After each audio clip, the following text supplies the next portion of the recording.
As a fan of New Vegas and pretty big fan of Grounded, I don't know if anyone played that game. And I was pretty excited when I seen Obsidian announce this game back in 2018. I did try when it first came out, but I don't know. It just didn't. There was just something about it that didn't get me hooked on it. I don't know. Maybe it was just all the bugs, or maybe I just wasn't used to. It was pretty different from New Vegas, obviously, but I don't know. Maybe I just wasn't giving it a chance. They added the Spacers Choice Edition for the Game Pass, so I figured I'd try it out again. And it actually, I don't know, I prefer the look of the original. They kind of put like some kind of weird, there's some kind of filter going on over the Spacer's Choice one. I don't know if that's just the lighting, because it's not like that in every scene, but. And plus the first one just runs better on my computer. But the Spacer's Choice had all the DLC, so. And I think, and they got rid of they delisted the original version, which kind of sucks, but it's a pretty short game, but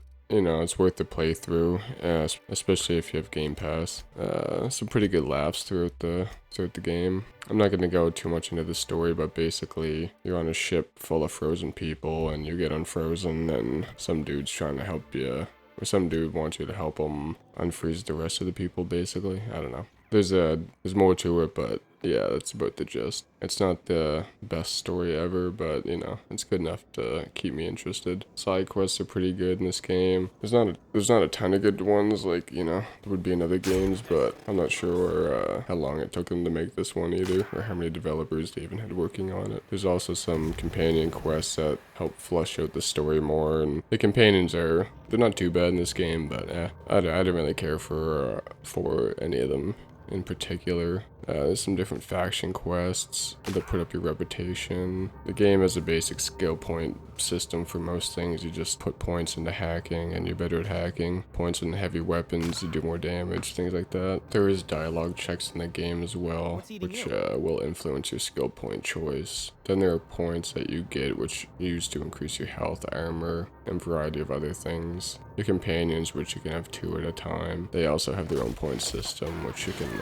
put things and do different skills and make them better, give them more health, or make their abilities cool down quicker or something like that. And speaking of the abilities, they each have their own special ability, which are kind of cool, and when they call upon them, they have these little funny one-liners. Most of the time, you're just going to be running around shooting people and looting stuff, which, it's pretty fun. The shooting mechanics in the game are pretty good. The looting's cool. There's different crafting and tinkering things you can do to mod your weapons, make them better.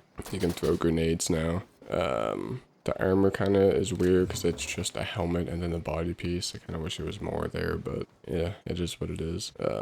Inventory is kind of a mess the way they have it set up, but I don't know, I just break pretty much anything down anyway and sell the junk at the vendor. The game's pretty linear, which I'd kind of like since I don't got hours and hours to spend just exploring. If the games are really good, and it's one of them games, but this just isn't. Which is good because they know what they're doing, so they just make it focused, and I like that. It's a lot of like smaller open worlds that you fast travel to through your ship, which is an interesting way of doing it. But yeah, overall the game's not bad. It ran pretty good. It ran pretty good on my PC. I played it at 1440p, pretty much maxed out. But yeah, as far as the game goes, I don't know if I'd pay full price for it. Definitely, spend 10-20 bucks on Game Pass and play it that way if you're interested in playing it, Would I say this is a must play? Nah, but it definitely was. If you got Game Pass, then, give it a shot. It's not too bad. That's all I got for this one. If you enjoyed, leave a like, subscribe for more reviews on different games.